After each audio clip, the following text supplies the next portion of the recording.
하나님 말씀 잠언 1, 2장으로 우리에게 주시는 말씀의 제목은 지혜가 너를 음녀에게서 구원하리니.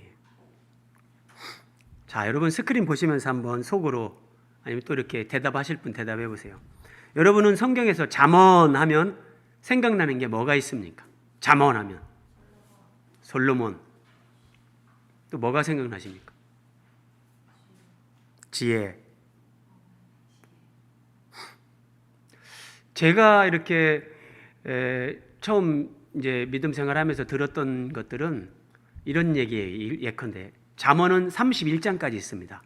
그래서 매일 그 날짜에 맞는 한 장씩 읽으면 지혜를 얻게 되고 머리가 좋아지고 뭐 그런 얘기를 아마 종종 들었어요.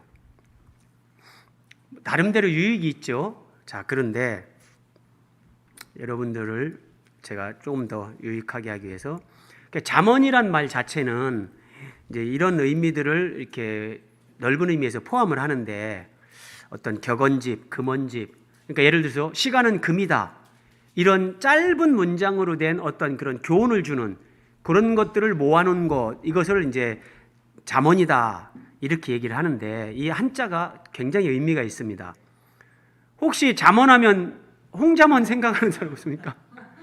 내가 바로 홍잠언이다. 미스터 트롯의. 저는 이 잠언이 아버지는 이 잠언이라고 아들 이름을 왜 지어줬을까 그런 생각을 해봤어요.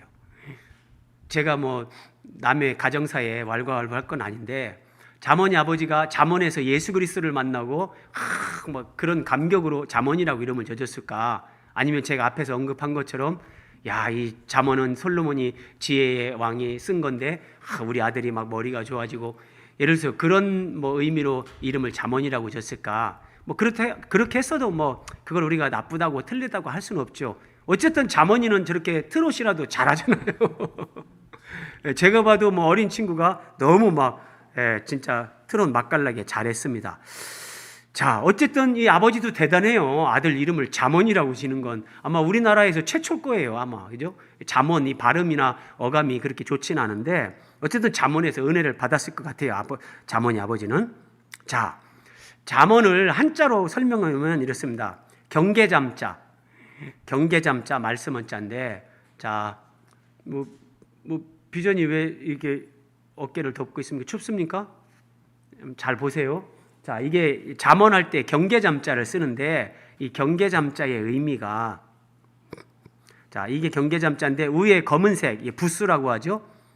이 부수, 이게 대나무죽입니다. 대나무죽.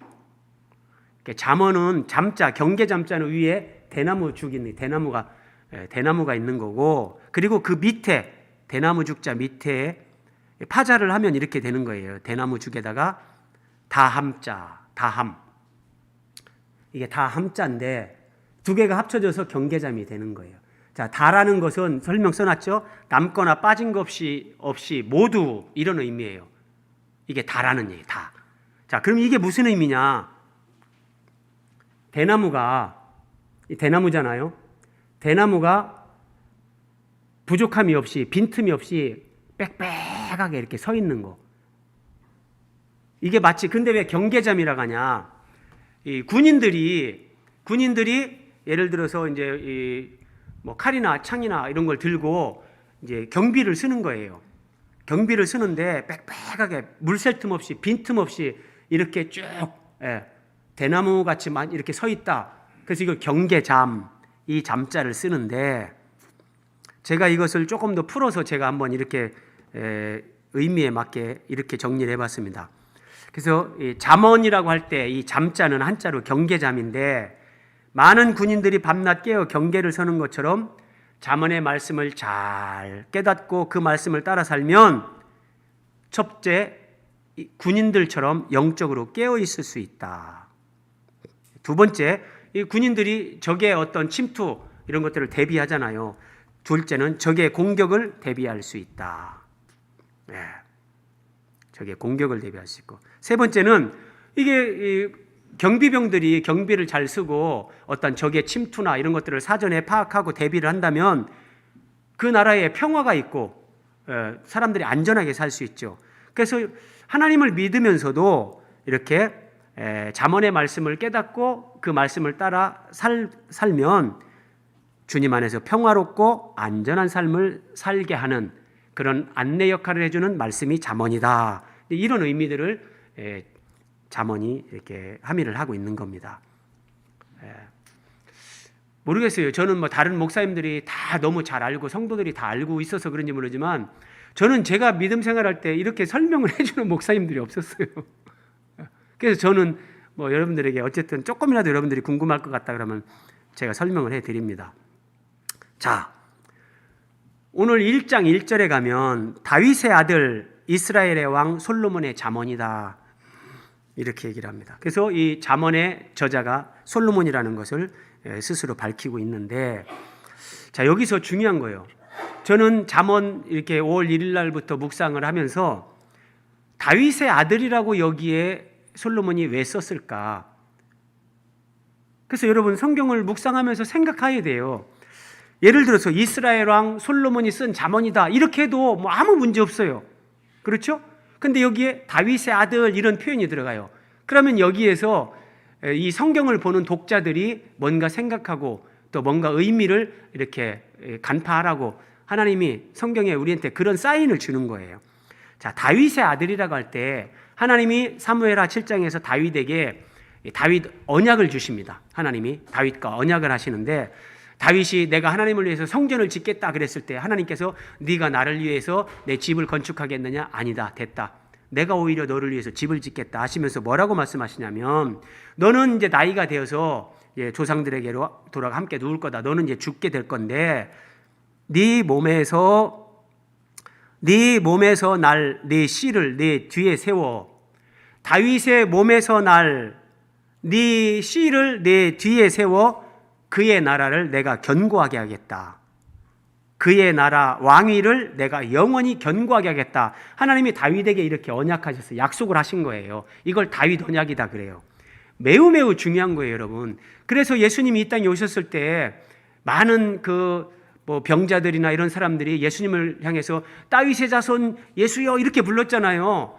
이런 말씀이 배경에 있는 거예요. 하나님이 다윗에게 네 몸에서 네 씨를 네 뒤에 세워 내가 그의 나라를 견고하게 하고 그의 나라 왕위를 다윗의 왕위를 영원히 견고하게 하겠다.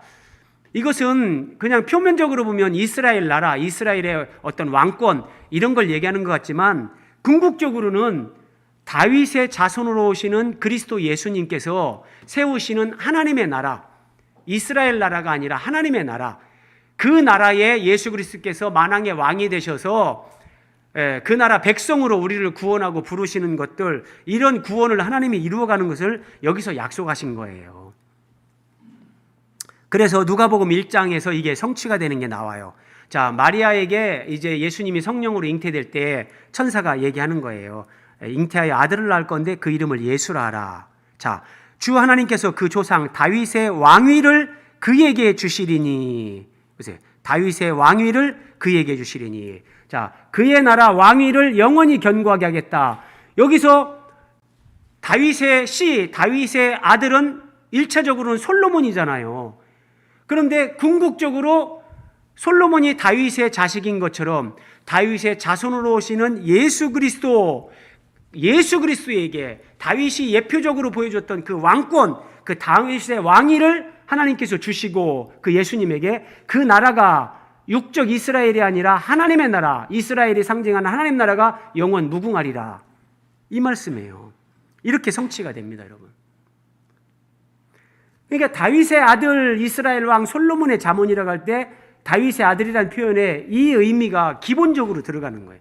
그래서 잠언은 하나님께서 솔로몬에게 지혜, 계시 이런 걸 주시고 기록하게 하시는데 결국은 예수 그리스도를 통해서 이루어가는 하나님의 나라 그리고 예수 그리스도 이것을 우리에게 계시해서 보여주는 거지 무슨 머리가 좋아지고 뭐 그날 잠언을 읽으면 뭐가 어떻게 되고 여러분 그런 것은 진짜 초등학문에 불과한 거고 성경에서 예수 그리스도 하나님 나라 이 하나님의 세계 구원의 복음 진리를 보지 못하면 아무리 이름을 잠언이라고 짓든지 뭐 교회를 잠언교회라고 하더라도 어림없는 거예요.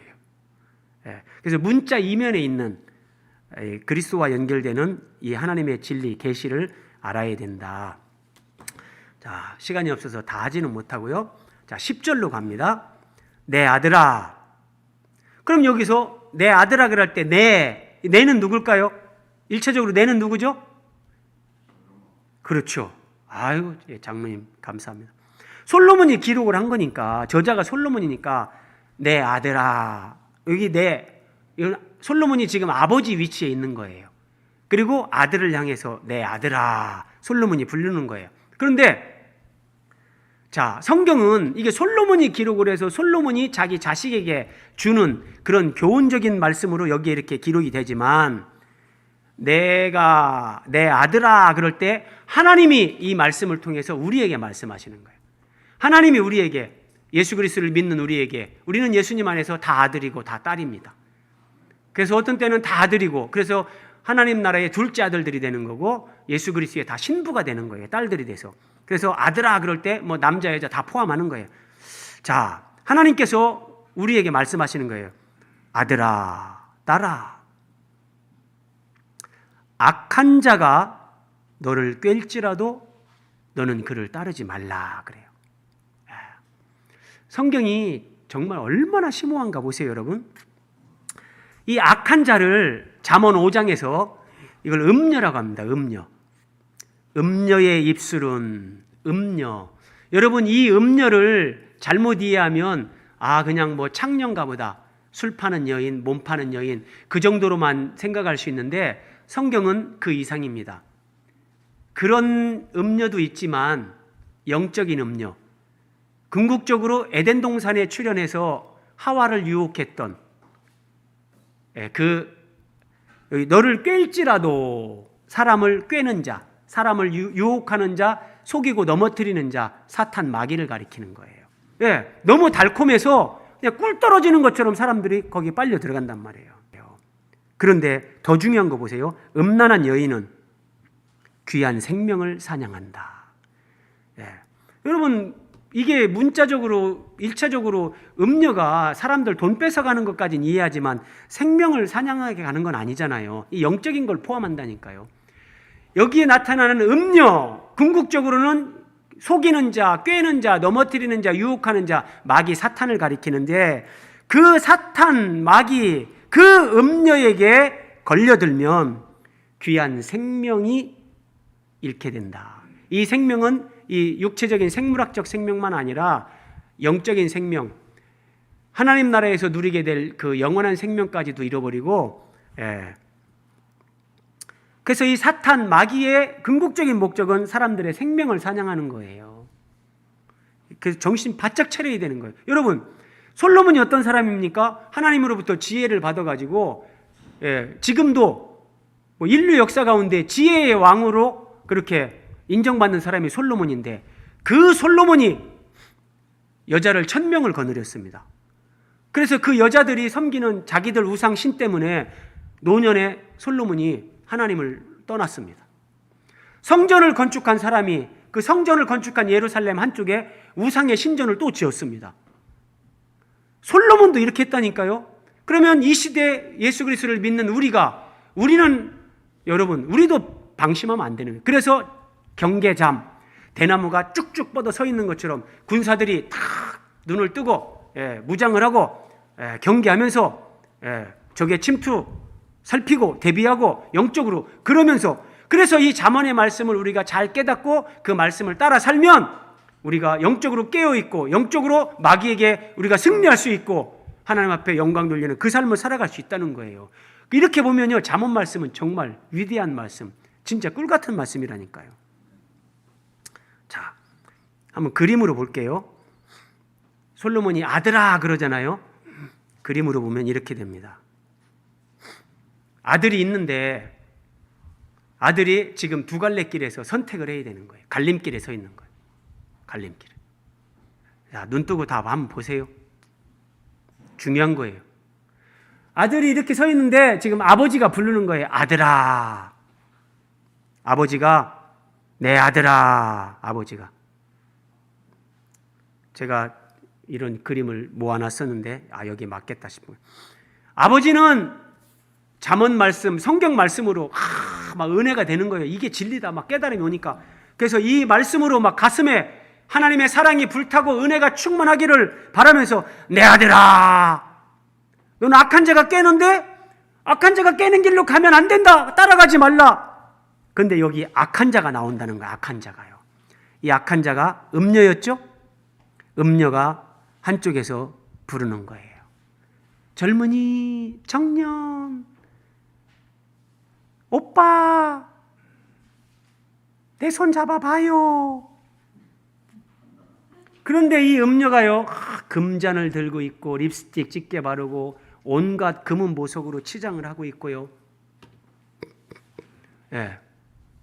우리 상원이, 인국이, 비전이 특히 이 음녀는 지금도 이렇게 이쪽으로 가자, 이쪽으로. 니들이야 지금 얼마나 니들 청년회 때에 일요일마다 예배 가고 놀러 가야지.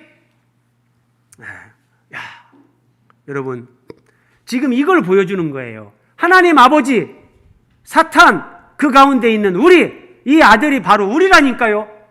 그러니까 하나님은 어떻게 해서든지 우리를 말씀의 길로, 생명의 길로, 예수 그리스도를 따르는 길로 우리를 이끌려고 하고, 마귀는 어떻게 해서든지 유혹의 길, 넘어뜨리는 길, 파멸의 길로 끌고 가려고 하는 거예요. 그래서 하나님 말씀은요, 잠언이든지 창세기든지 어디든지 이것은 3000년 전에 잠언이 기록됐지만 오늘을 사는 우리에게 그대로 하나님 말씀으로 이게 우리에게 들려주는 하나님의 음성이라니까요. 그러면 이 악한 자, 음녀가 어떻게 유혹하는가? 오늘 3가지 살펴봅니다. 첫 번째, 돈으로, 이 돈 욕심으로 유혹을 합니다. 잠언 1장 13절에서 14절, 킹제임스 버전이 번역을 좀 잘했던데요. 자, 우리가 온갖 진귀한 물건들을 찾아내어, 이 음녀가 유혹하는 자가 바른 길 가는 믿음의 사람을 유혹하는 거예요. 자, 진귀한 물건들을 찾아내서 그 물건들을 우리가 이렇게 탈취하자, 훔치자. 그리고 탈취한 물건으로 니네 집, 우리 집 전부 다 채워서 우리가 부자로 살자. 이렇게 유혹하는 거예요. 여러분, 아이고 뭐 그 유혹에 누가 넘어갑니까? 아닙니다. 여러분, 절박할 때 이 유혹이 오면 사람들이 그때 대나무가 빡 서 있는 것처럼 경계잠, 말씀으로 서 있지 않으면 거기서 유혹당하고 넘어진다니까요. 탈취한 물건으로 내 집에 가구를 들이고 차를 바꾸고 여러분 통장에 잔고를 모아놓으면 그게 정말 행복할까요? 아니에요. 그때부터 불행해지기 시작하는 거예요. 그런데 이 음녀의 목적은 도둑질 시키는 거, 거기에 목적이 있지 않습니다. 그건 수단에 불과하고 음녀의 궁극적인 목적은 이겁니다. 너는 우리와 연합하라. 이 음녀가 너와 우리가 연합하자, 하나가 되자는 거예요. 완전히, 야, 너 하나님 백성, 너 교회 간다고? 그러지 말고 너 완전히, 너는 마귀의 종이 되어야 된다. 쉽게 얘기해서 이 말이에요. 너는 귀신을 섬겨라. 너는 우리와 연합하라. 그래서 너와 우리 사이에 돈주머니를 하나로 만들자. 완전히 연합하는 거예요. 여러분, 돈주머니 하나를 가지고 같이 산다면 진짜 완전히 하나가 되는 거죠. 그 정도로 음녀의 궁극적인 목적은 이거예요. 우리의 생명, 우리의 영혼, 우리의 인격, 그것을 사탄적으로 귀신에게 완전히 굴복시켜서 마귀와 연합되게 만드는 거예요. 돈 그 자체에 있는 게 아니에요, 여러분. 그래서 이 돈 욕심을 따라가면 결국은 이런 유혹을 받게 되고 참 어려움을 당합니다, 여러분. 이거 아니면 안 돼요, 여러분. 이거 아니면. 1장 19절, 이익을 탐하는 모든 자의 길은, 자, 이익을 탐하는 자의 모든 길. 아니, 정상적으로 이래서 정상적으로 이윤을 남기는 건 그건 아름다운 거죠. 근데 여기서 얘기하는 것은 이제 그런 정상을 뛰어넘는 불법, 불의, 어떤 이런 것들을 얘기하는 거죠. 이익을 탐하는 모든 자의 길은 다 이러하다. 그럼 그 길이 뭐냐? 자기의 생명을 잃게 된다. 생명을 잃게 돼요. 여러분, 돈을 아무리 많이 모아도 내 영혼의 기쁨이 사라지고 내 생명을 잃게 된다면 그게 무슨 의미가 있겠습니까, 여러분? 예. 제가 우리 하영이 선교 비전이 보면 이 녀석들이 하나님을 인격적으로 만난 믿음이 있어요. 근데 제가 보면 그 완전히 이제 애기 신앙이에요. 어린아이 완전히. 그러니까 저하고 제 아내는 뭔 말 하다가 아이고 얘들이 아직은 여기까지 더 안 되는구나. 그러면 이제 말을 안 해요. 때가 돼서 본인들이 이제 경험하고 알아야 되죠. 진짜 생명이 같은 생명이 아니고 하나님을 아는 만큼, 하나님을 아는 그 지식의 깊이, 내가 하나님을 경험한 그 경험의 깊이만큼 사람은 자유, 평화, 행복을 누립니다. 네. 여러분, 제가 매주 설교를 하는데 제가 거짓말 하겠습니까? 돈의 유무에 관계없이 자유, 행복, 평화를 누립니다.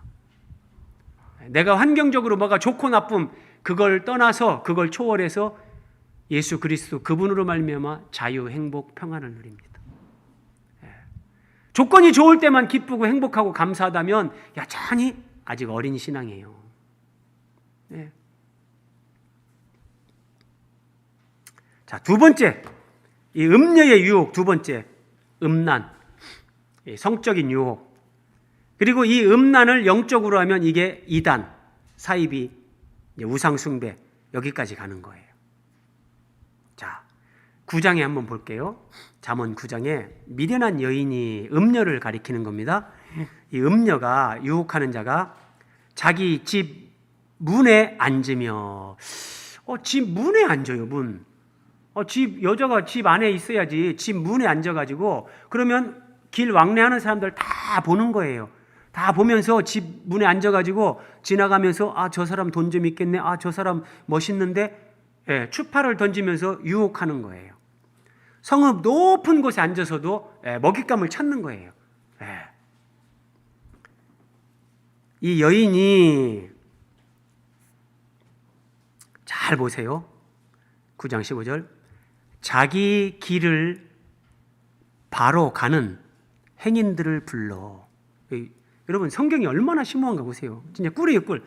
자기 길을 바로 가는 행인들, 자기 길을 바로 가는 사람들. 우리 인구 경제가 자기 길을 바로 가는데, 정우상가 앞에 자기 길을 바로 가는데 누군가 찾아와가지고 아이고 이것 좀 뭐 하는데 사인 좀 해달라고, 전화번호 좀 적어달라고. 자기 길을 바로 가는 행인들을 불러. 이 여인이요, 음녀가 자기 집 문에 앉아서, 때로는 높은 곳에 앉아서 딱 보면서 자기 길을 바로 가는 사람들, 자, 예수 그리스도를 믿고 예수 그리스도를 따라서 바르게 믿음 생활하는 사람들, 그들을 싹 부르는 거예요. 아이고, 그렇게 살아서 어느 세월에 집 넓혀가겠어요? 그렇게 살아서 어느 세월에 좋은 차 한번 타보겠어요? 그렇게 살아서 어느 세월에 이 좋은 세상 다 놓치고, 이리 와봐요, 나 따라와봐요. 길을 바로 가는 행인들을 불러, 나름대로 정직하고 진실되게 사는, 하나님 말씀을 따라가는 그리스도인들을 불러서 유혹합니다. 이르되, 말을 하는 겁니다. 여자가 길을 가는 남자 옆에 와서 귀에다 대고, 도둑질한 물이 달고 몰래 먹는 떡이 맛있는겨, 이렇게 얘기하는 거예요. 여러분, 성경에 이런 말이 있다는 게, 우리나라 사람들도 이런 비슷한 농담 많이 합니다. 도둑질한 물이 달다. 여러분, 이게 무슨 말인지 아세요? 지금 이 여자가, 음녀가 하는 말이잖아요. 음녀가, 이 여자는 결혼한 여자예요. 근데 이 여자가 자기 집 문에 앉아서, 아니면 높은 성읍에서 앉아서 오늘 먹잇감이 어떤 놈 있나, 저 젊은 놈이 가는데 괜찮겠는데, 딱 내려가 가지고 잠깐만요, 잠깐 드릴 말씀이 있는데 왜 그러십니까? 귀 좀. 도둑질한 물이 달콤합니다. 자, 이 여인은 유부녀인데 유부녀와 간통하라는 거예요.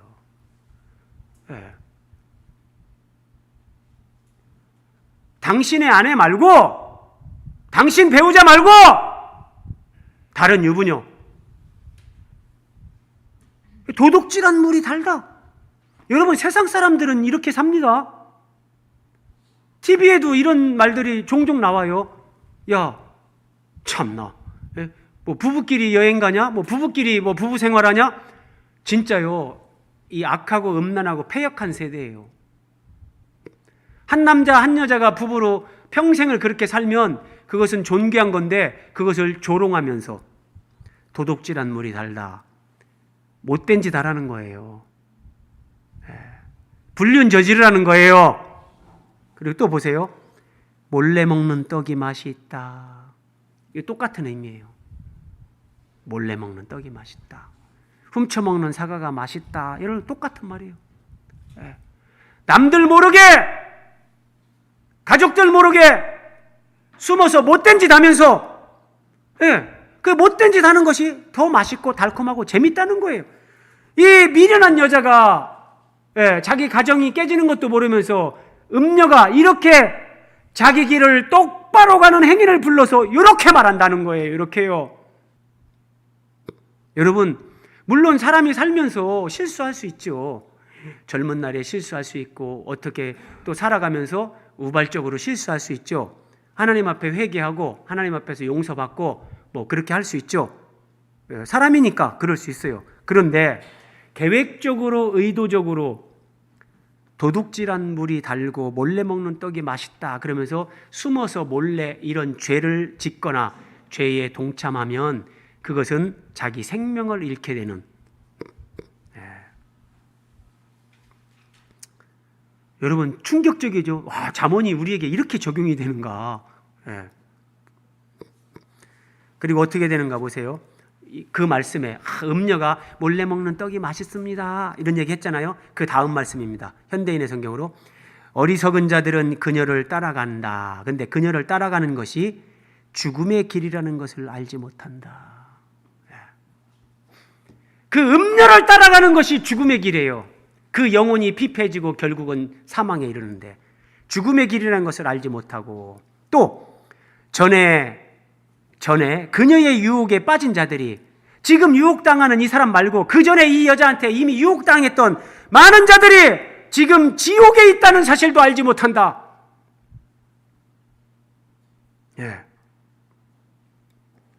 이 어리석은 자들이 음녀의 입에서 떨어지는 꿀 같은 그 육체적이고 그렇게 달콤하게 느껴지는 그 말에 넘어간다는 거예요. 죽고 지옥에 떨어집니다, 여러분.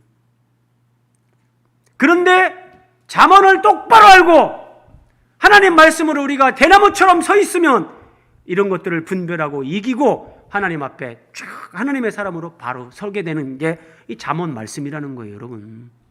그래서 묵상이 귀찮고 잘 안 되더라도 제가 말씀드립니다. 그냥 그날 본문이라도 막 어거지라도 읽어보세요. 그리고 여러분들이 주일날 오면은 제가 이렇게 설교를 할 때 여러분들이 읽었던 말씀 생각나면서 하나하나 성령께서 그렇게 은혜가 되게 하는 거예요. 자, 첫 번째가 돈 욕심이었죠?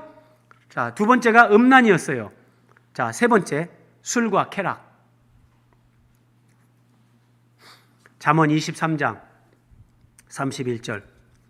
포도주는 모든 술을 다 얘기하는 거예요. 포도주만이 아니라 술은 붉고 잔에서 번쩍인다. 잔에서 번쩍인다. 그 정도로 매혹적이란 말이에요. 그리고 이 목에서 순하게 내려간다. 제가 뭐 그것까지는 잘 모르겠는데 어쨌든 포도주는 잔에서 번쩍이며 순하게 내려간다. 너는 그것을 보지도 말라. 쳐다보지도 말라. 쳐다보지도 말라는 거예요. 뭐 탈무드에 그런 말이 있답니다. 마귀가 바빠서 가지 못하는 곳에 술을 보낸다.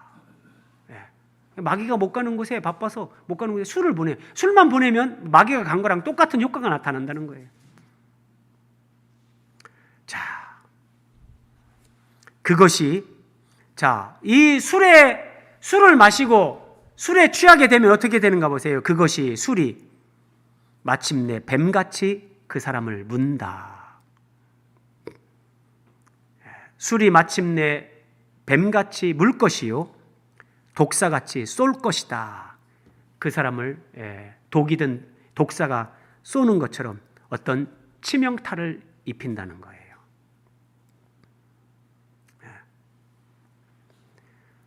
그래서 이제 술에 취하게 되면 어떻게 되는가 보세요. 네 눈에는 괴이한 것이 보일 것이다. 뭐가 왔다 갔다 해요. 왔다 갔다 하면서 그리고 네 마음은 구부러진 말을 할 것이다. 그래서 술 취하면은 이제 막 혀가 풀리면서 말이 막 나와요. 뭐 이상한 게 보이고 구부러진 말을 하고, 그리고 네가 말하기를 아이고 뭐 누가 때려요. 하나도 안 아픈데 나를 때려도 아프지 않고 아이고 뭐 아무 감각이 없다. 벽에 부딪히고 그래서 아무 감각이 없다. 그리고 또 하는 말이 내가 언제나 깰까? 빨리 술 깨야 또 술 먹을 건데 이렇게 한다는 거예요. 그러니까 처음에는 내가 술을 마시지만 나중에는 술이 나를 먹어버립니다. 여러분 정말 잠언이 지혜의 말씀이죠. 오고 오는 모든 인생들이 유혹을 받는 것, 경험하는 것들, 그것이 여기에 다 나와요.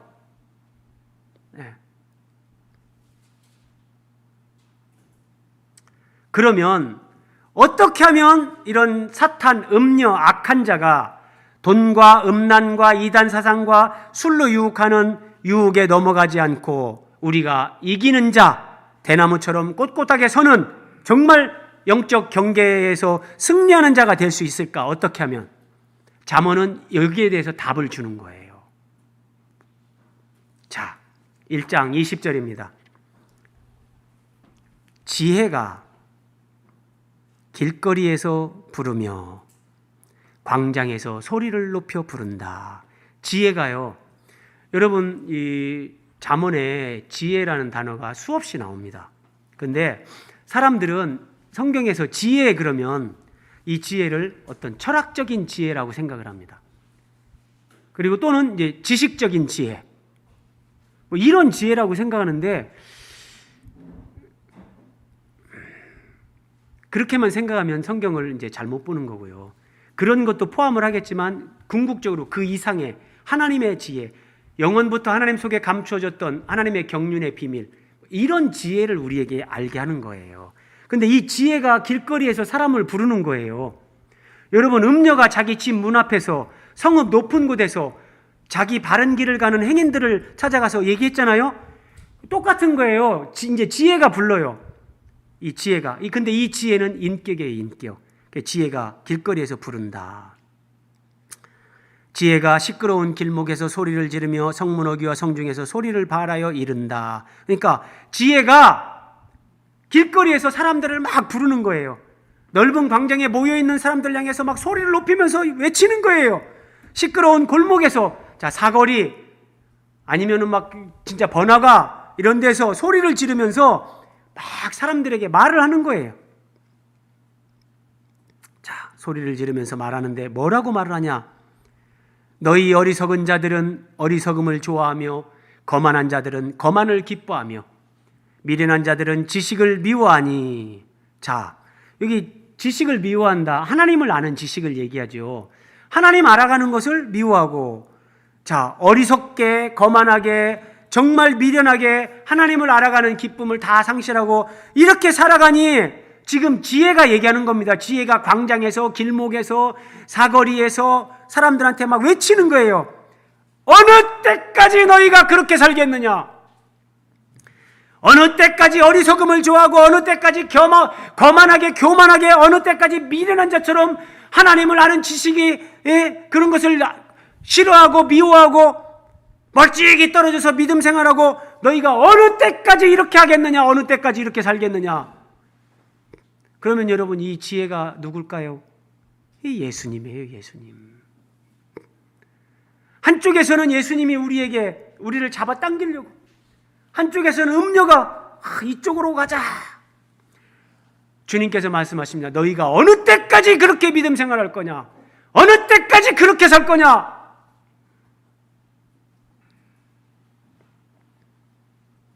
나의 책망을 듣고, 이 나는 지혜입니다. 지혜의 책망을 듣고 돌이키라. 돌이키라. 우리식으로 얘기하면, 신약 성경으로 얘기하면 회개하라. 이 말이에요. 회개하라. 하나님 말씀 듣고 회개하라. 내가 지혜가, 이 말씀 보세요. 충격적인 말씀이에요. 지혜가 이렇게 말합니다. 나의 영을 너희에게 부어주겠다. 너희가 책망을 듣고 돌이키기만 한다면, 회개한다면, 내가 진짜 신앙의 길로 다시 각성하고 하나님 앞에 더 가까이 나가야 되겠다. 그렇게 마음 먹고 돌이키기만 한다면 내가 나의 영을 너희에게 부어주겠다. 여러분, 이 지혜가 철학적인 지혜라면 이 지혜가 우리에게 무슨 영을 부어준다고, 영을. 불가능한 거죠.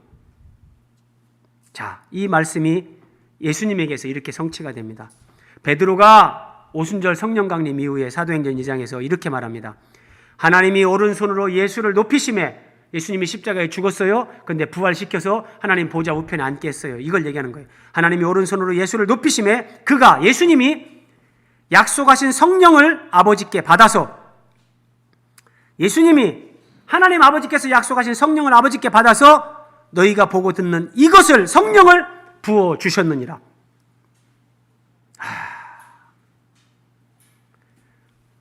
지혜가 나의 영을 너희에게 부어주겠다.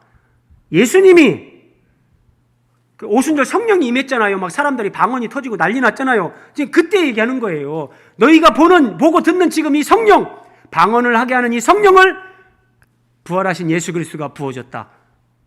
내가 너희에게 영을 부어주겠다. 그래서 잠언서에 65회 이상 등장하는 지혜는 철학적인 지혜가 아닙니다. 어떤 데서는 여호와, 어떤 데서는 내 아들아 이렇게 하면서 아버지, 그리고 어떤 때는 지혜 이렇게 표현되는데, 여호와 하나님과 아버지와 지혜가 동격으로, 이것은 인격적인 지혜를 가리킵니다. 그래서 하나님은 3000년 전에 솔로몬에게 예수 그리스도를 이 지혜로 계시해 준 겁니다. 그래서 잠언에 나오는 모든 지혜, 성경의 지혜는 궁극적으로 예수 그리스도를 다 얘기하는 거예요. 그러니까 예수님이 내가 가는 길에서, 길목에서, 사거리에서, 광장에서 막 소리를 바라면서 너희는 돌이키라! 어느 때까지 그렇게 살겠느냐? 이 어리석은 자들아, 진리와 생명의 길로 돌아오라. 너희가 돌이키기만 한다면 내가 너희에게 나의 영을 부어주겠다. 성령을 부어줘서 너희가 다시는 마귀에게 종로로 타지 않게끔 내가 너희를 도와주겠다. 예수님이 그렇게 말씀하신 거예요.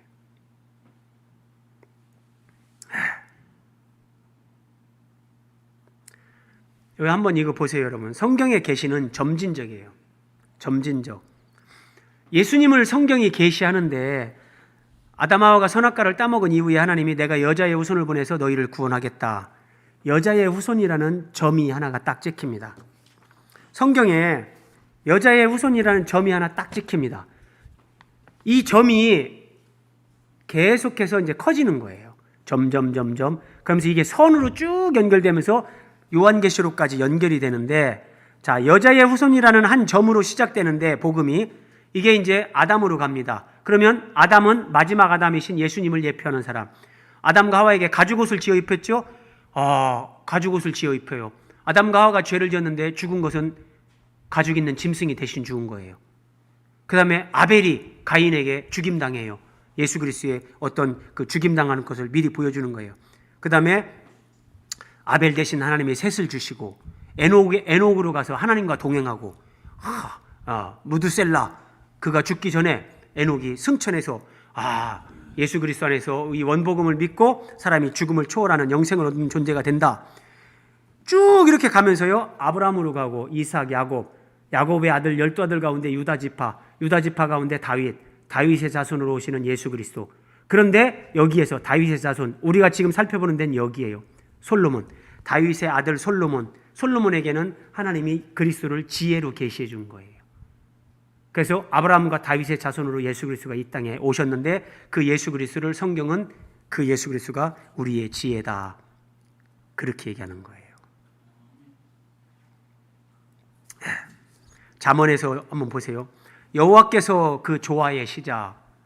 정말 저는 이런 말씀을 처음 봤을 때요, 막 진짜 전율이 일어나더라고요. 전율이. 자, 잠언인데 지금부터 3000년 전에 기록된 말씀인데 여호와께서 그 조화의 시작, 그러니까 창조의 시작을 얘기하는 거예요. 창조의 시작, 곧 태초에 일하시기 전에 나를 가지셨다. 태초에 하나님이 나를 가지셨다 그래요. 이 나를, 이걸 지혜를 가지셨다 이거예요. 문맥으로 이게 지혜를 얘기하는 거예요. 나가 지혜예요. 태초에 하나님이 지혜를 가지셨다 그래요. 그리고 내가, 지혜가 태초에 그 곁에, 하나님 곁에 있었다. 그리고 하나님이 창조하실 때 내가 창조자가 되어 그 창조를 같이 했다. 여러분, 이것은 진짜 하나님이 이렇게 계시를 주지 않고는 기록할 수 없는 말씀이에요. 그러면 보세요. 태초부터 있었던 지혜, 태초부터 하나님과 같이 있었던 지혜, 세상을 창조한 지혜, 이게 누구를 얘기하는 거예요? 요한복음 1장, 태초에 말씀이 계시니라. 이 말씀이 하나님과 함께 계셨으니 이 말씀은 곧 하나님이시라. 그가, 예수님이 태초에 하나님과 함께 계셨다. 그가 만물이 그로 말미암아 지은 바 되었다. 예수님이 창조주라는 거예요. 예수님이 태초에 하나님과 함께 계셨어요. 여러분, 세상에 어떻게 3000년 전에 기록된 잠언 말씀에 이런 말씀이, 뭐 궁금하십니까?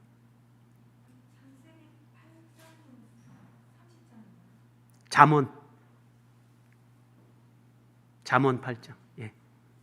감사합니다. 이렇게 관심을 갖고 말씀을 더 확인하려고 하고, 이 얼마나 아름답습니까?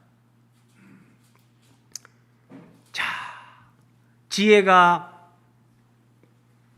하나님이 세상을 창조하기 전에 하나님이 지혜를 가지고 계셨고, 그래서 예수님은 하나님이 낳으셨다 그래요. 만든 게 아니고 하나님이 낳으셨다 그러는데, 태초부터 하나님과 함께 계셨고, 이 지혜가 창조를 하는 창조주였고, 자, 그분이 바로 말씀이신. 그러니까 요한복음 1장에서는 여러분, 태초부터 있었던 말씀이잖아요. 이 말씀, 여기 지혜에다가 말씀을 넣어보세요. 똑같아요. 태초에 일하시기 전에 말씀을 가지셨다. 예. 말씀이 하나님 곁에 태초부터 있었다. 말씀이 창조자다. 예.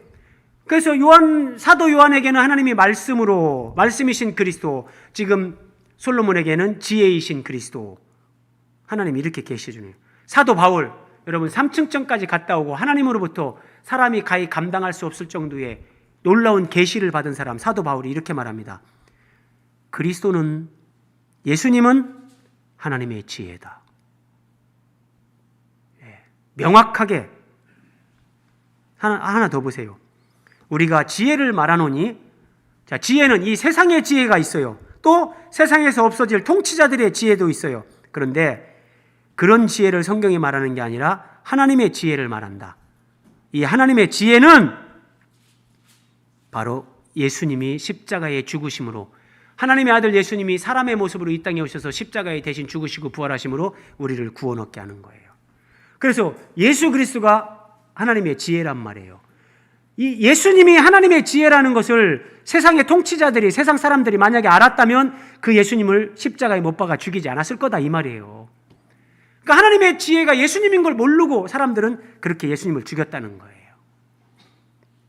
자, 그런데 여러분, 이 지혜가 길거리에서, 사거리에서, 광장에서, 골목에서 막 불렀잖아요. 너희가 언제까지 그렇게 어리석게 살겠느냐? 너희가 돌이키라! 너희가 돌이키기만 한다면 내 영을 너희에게 부어주겠다. 지혜가 이렇게 말했잖아요. 그런데 지혜가 불렀으나 너희가 듣기 싫어했다. 지혜가 손을 폈으나 돌아보는 자가 없었다. 나의 모든 교훈을 멸시하며 나의 책망을 받지 않았다.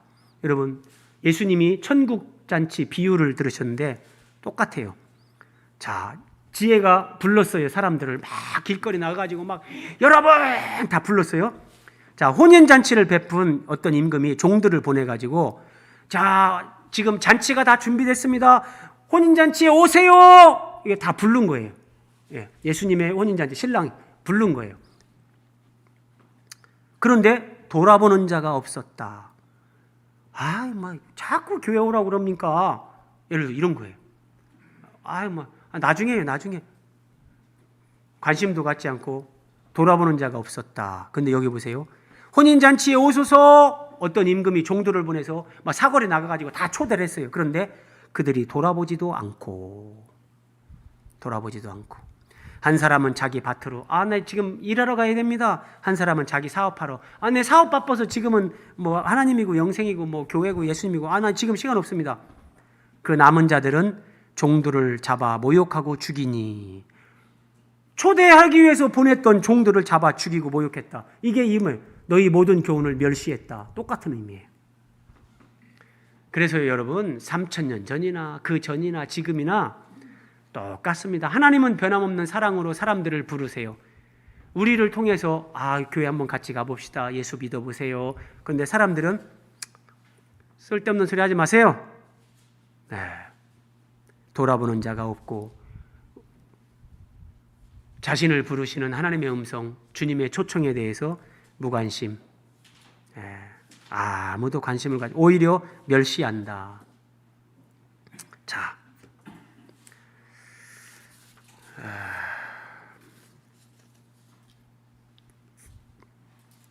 잠언 2장 조금만 살펴보고 마칠게요. 2장으로 넘어왔습니다. 하나님은 정직한 자를 위하여 완전한 지혜를 예비하셨다. 여러분, 완전한 지혜를 예비하셨다 그래요. 완전한 지혜. 이 완전한 지혜를 우리가 어떻게 그럼 받을 수 있는가? 잠언 2장에서 이렇게 말합니다. 내 아들아, 네가 만일 나의 말을 받으며, 하나님이 우리에게 은혜를 주시고 진리를 깨닫게 하고 이런 하나님의 지혜를 우리가 얻게 하는 것은 하나님의 말씀을 듣는 거예요. 하나님의 말씀을 받는 거예요. 그리고 나의 계명을 내게 간직하며 내 귀를 지혜에 기울이라. 네 귀를 지혜에 기울이라. 그러니까 지혜에 제가 일부러 이렇게 예수님에게 써놓는 거예요. 지혜가 예수님이니까요. 예수님에게 여러분 귀 기울이며 살아보셨습니까? TV에 스마트폰에 항상 귀 기울이면서 예수님이 부르시는 예수님의 부르심에 예수님 말씀에 언제 귀 기울여 봤냔 말이에요.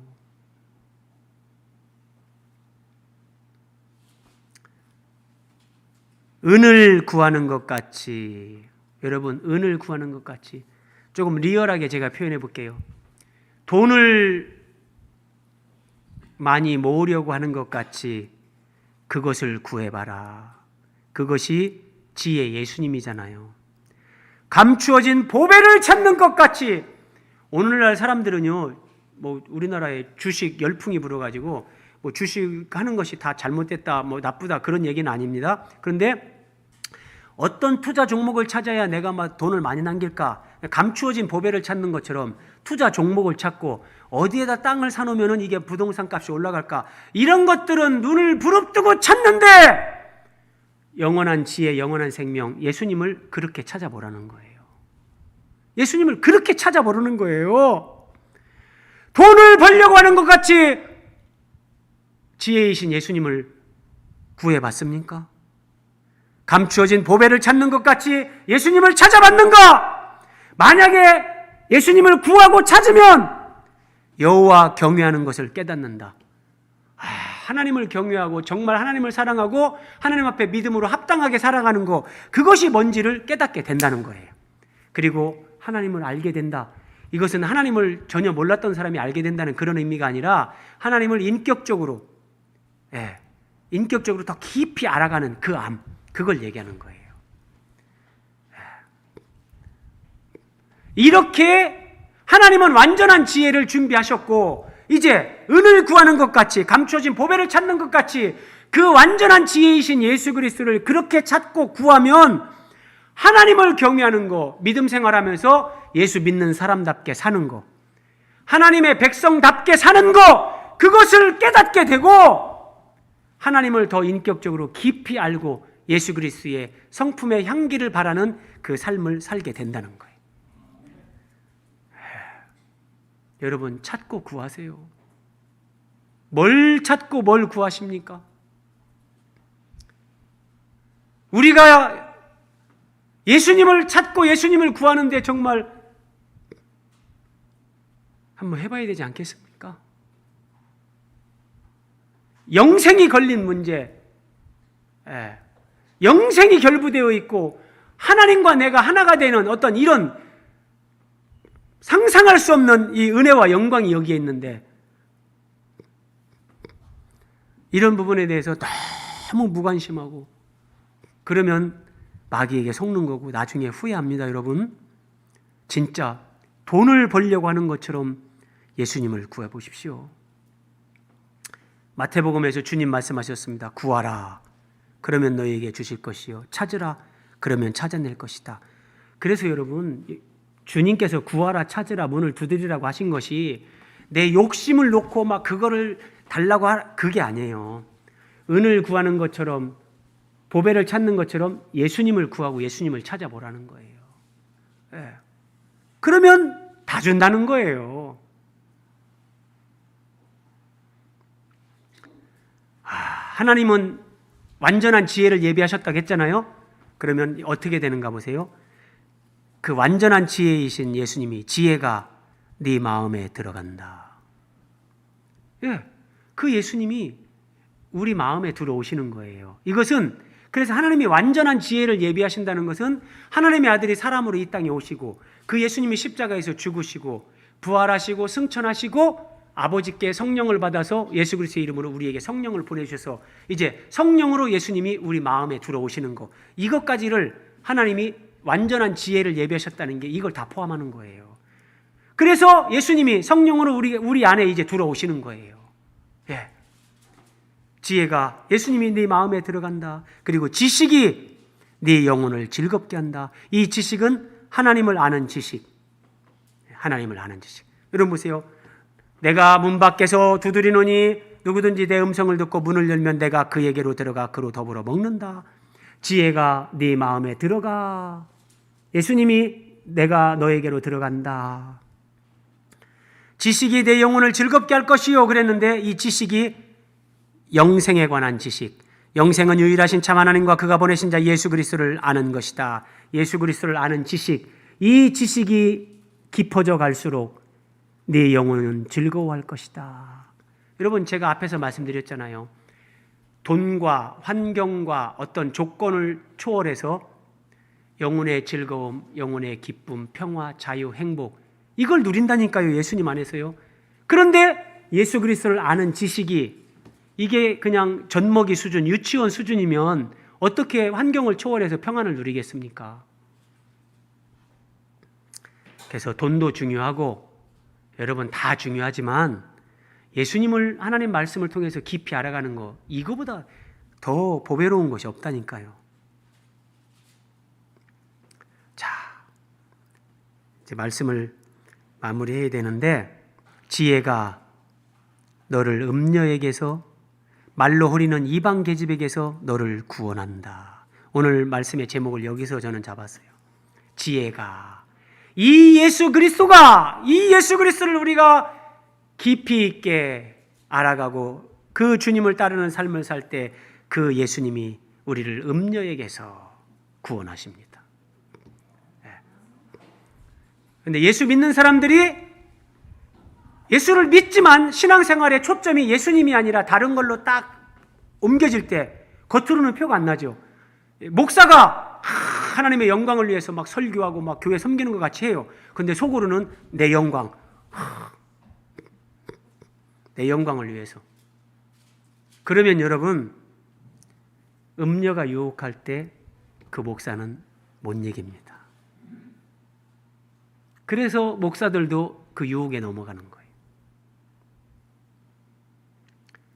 삶의 목적이, 초점이 지혜이신 예수님에게 있지 않고 예수님을 수단으로 삼고 자기 영광, 자기 육체의 어떤 그걸 욕망을 따라가면 음녀에게서 구원 얻는 것이 아니라 음녀의 유혹에 걸려 넘어집니다. 자, 이 말씀이 이제 요한계시록으로 연결돼 이렇게 되는 거예요. 요한계시록 성경 마지막에도 이 음녀가 나옵니다.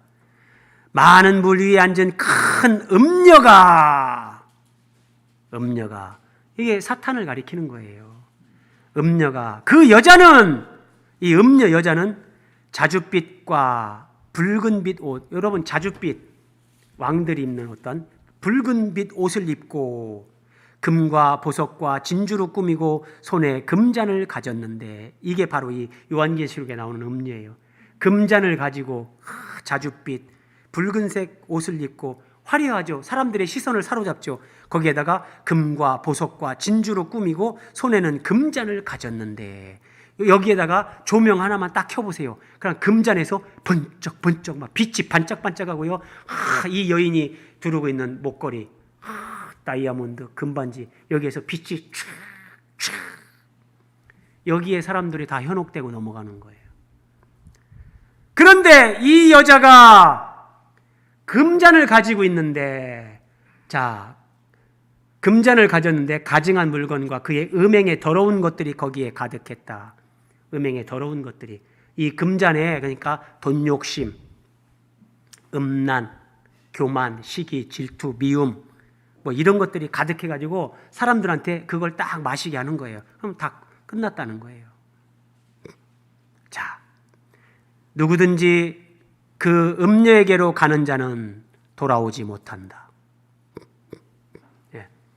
음녀에게 걸려서 여러분 돈에 완전히 노예가 되든지, 예, 어떤 그런 음란, 성욕에 완전히 노예가 되든지, 내가 나중에 회개하면 되지, 그게 사람 맘대로 안 돼요. 그는 돌아오지 못한다.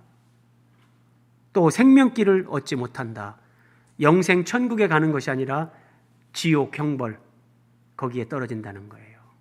그래서 여러분, 하나님이 기회 줄 때 회개하고 돌이켜야 되는 거예요. 지혜가 너를 선한 자의 길로 행하게 하며 의인의 길을 지키게 한다. 지혜가요, 예수님이, 이렇게 예수님이 소중하고 보배라니까요. 우리를 선한 자의 길로 다. 자, 이 사람들은, 예수님을 믿고 예수님을 따르는 사람들은 여자와 더불어 더럽히지 않는다. 이게 지금 제가 잠언하고 요한계시록을 연결시키는 거예요. 예. 자, 잠언의 결론입니다. 잠언은 31장까지 있다겠죠? 잠언의 결론. 고운 것도 거짓되고 아름다운 것도 헛되나. 아이고 참 곱네. 근데 그 고운 것도 거짓되다. 그게 참이 아니라는 거예요. 겉은 곱지만 속은 나병 환자처럼 썩어 문드러지는 그런 사람들이 수없이 많다는 거예요. 겉은 아름다운데 아이고 어떻게 저렇게 아름다울 수가 있나. 그런데 다 시잘데기 없다. 오직 여호와를 경외하는 여자는 칭찬을 받을 것이라. 여러분, 이게 잠언의 결론입니다. 여기서 여호와를 경외하는 여자는 뭐 생물학적 여성들만 얘기하는 게 아니라 하나님의 백성으로서 예수 그리스도의 신부로 준비되는 바르게 믿는 사람들, 그들을 얘기하는 거예요. 여호와를 경외하는 여자는 칭찬을 받을 것이다.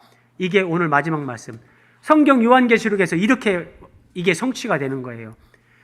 내가 봄에 거룩한 성 새 예루살렘이 하나님께로부터 하늘에서 내려오니 그 준비한 것이 신부가 남편을 위하여 단장한 것 같더라. 예수 그리스도의 신부로 예수 그리스도를 믿는 사람들이 연결돼서 거룩한 성 새 예루살렘 예수님의 신부로 준비가 되고 하나님 나라가 완성이 되는 게 이게 성경 계시의 결론입니다. 그런데 잠언에서 이미 하나님은 솔로몬에게 3000년 전에 여호와를 경외하는 여자, 이게 바로 신약적으로 얘기하면 그리스도의 순결한 신부인 교회, 바르게 믿음 생활하고 예수님의 신부로 세워져가는 그 순결한 신부에 사는 사람들, 그들이 하나님 앞에 칭찬을 받을 것이요 그들이 복이 있다 말씀하시는 겁니다. 여러분, 두려워하지 말고 낙심하지 말고, 제가 말씀드렸죠. 가난도 고난도 비난도 두려워하지 말고 오직 예수 그리스도를 사랑하고 예수 그리스도를 따라서 이 길을 가십시오. 그러면 여러분의 영혼, 여러분의 존재, 여러분의 가정, 우리의 삶을 하나님이 가장 아름답게 단장하면서 하나님 앞에서 칭찬받는 예수 그리스도의 신부, 거룩한 교회로 우리를 하나님이 세우시고 영광을 받으십니다. 우리 기도하겠습니다.